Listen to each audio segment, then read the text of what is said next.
Hello प्यारे बच्चों, इस वीडियो में हम क्लास 9th कक्षा 9 के विषय हिंदी के बारे में डिस्कस करेंगे। सत्र 2025-26 के सिलेबस में क्या क्या है ये डिस्कस करेंगे। अभी तक आप NCERT भाषा भारती हिंदी विशिष्ट की बुक पढ़ रहे थे। 8वीं में आपकी एक ही बुक थी। अब 9th में आपकी हिंदी की 2 बुक हैं, क्षितिज भाग 1 और कृतिका भाग 1।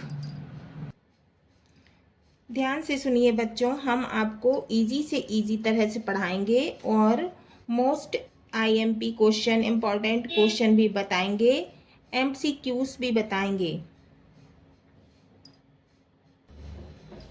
क्लास 9th हिंदी क्षितिज भाग 1 में 2 खंड हैं, गद्य खंड और काव्य खंड। तो इसमें 13 पाठ हैं। पहला है प्रेमचंद द्वारा रचित 2 बैलों की कथा। तो पाठ 1 है 2 बैलों की कथा। इसके लेखक जो हैं वो प्रेमचंद जी हैं। इसकी विधा है वो है कहानी।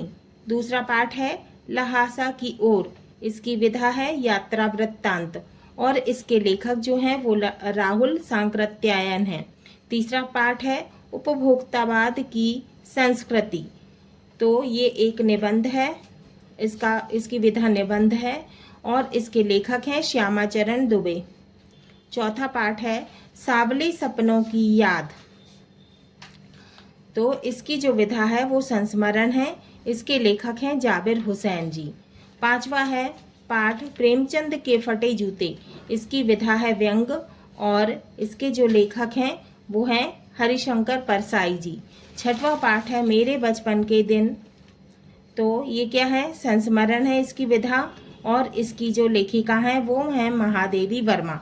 अब आता है हमारा काव्य खंड। गद्य खंड में कितने पाठ हैं? 6 पाठ हैं, है ना, और ये इनके लेखक हैं। अब आता है हमारा काव्य खंड। काव्य खंड में 7वां पाठ है साखियां एवं सबद। ये लिखा है कबीरदास जी ने।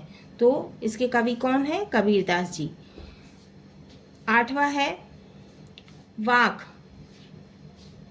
तो इसके जो कवि हैं ललित दत्त। 9वां पाठ है सवैये। इसके जो कवि हैं वो है रसखान जी। तो इसमें कृष्ण भगवान,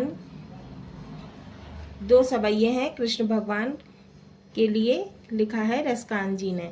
अब 10वां पाठ है कैदी और कोकिला। ये लिखा है माखनलाल चतुर्वेदी जी ने। 11वां पाठ है ग्रामश्री। इसके कवि हैं सुमित्रा नंदन पंत। 12वां पाठ है मेघ आए। इसके जो कवि हैं वो हैं सर्वेश्वर दयाल सक्सेना जी। 13वां पाठ है बच्चे काम पर जा रहे हैं।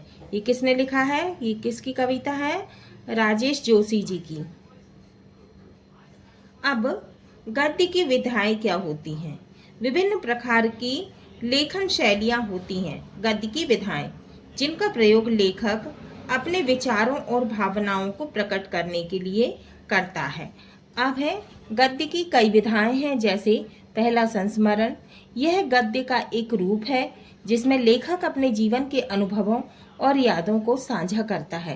दूसरा है आलोचना। इसका अर्थ है किसी साहित्यिक रचना को पूरी तरह से देखना और परखना, समीक्षा करना और मूल्यांकन करना। तीसरा है एकांकी। एकांकी एक घटना पर आधारित होता है। इसमें एक या कम पात्र होते हैं और कहानी एक ही स्थान पर पूरी होती है। चौथा है उपन्यास। यह गद्य का विस्तृत रूप है जिसमें कई पात्रों और घटनाओं के माध्यम से एक लंबी कहानी प्रस्तुत की जाती है। 5वां है यात्रा वृत्तांत। इसमें लेखक अपनी यात्रा के अनुभवों को वर्णित करता है। 6वां है जीवनी। जीवनी से तात्पर्य किसी व्यक्ति के जीवन वृत्तांत से है जो किसी अन्य व्यक्ति द्वारा लिखी गई हो। जीवनी में लेखक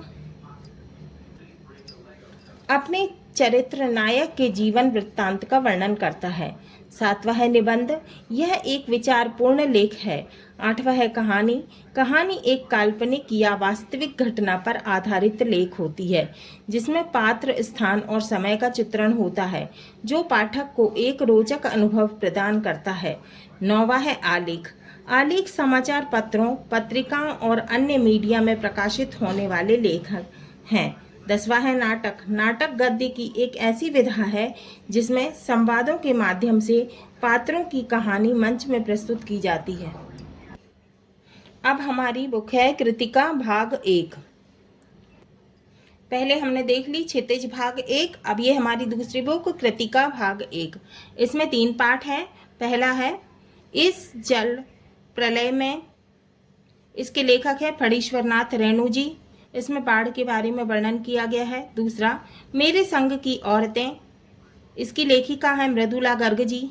तीसरा है रीढ़ की हड्डी, तीसरा पाठ है, इसके लेखक है जगदीश चंद्र माथुर।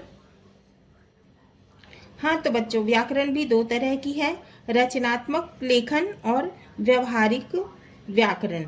तो व्याकरण में आपको क्या क्या है? पत्र लेखन, अनुच्छेद लेखन, अपठित गद्यांश, रसचंद्र अलंकार, समास, संधि, उपसर्ग प्रत्यय, लोकोक्ति, मुहावरे, तत्सम तद्भव, पर्यायवाची शब्द, विलोम शब्द, वाक्य भेद आदि। तो मैं आपको ये सब अच्छे से पढ़ाऊंगी ताकि आपकी परीक्षा की तैयारी अच्छे से हो। हाँ तो बच्चों, यदि आपको ये वीडियो पसंद आई हो, तो अच्छी लगी हो, तो आप इसे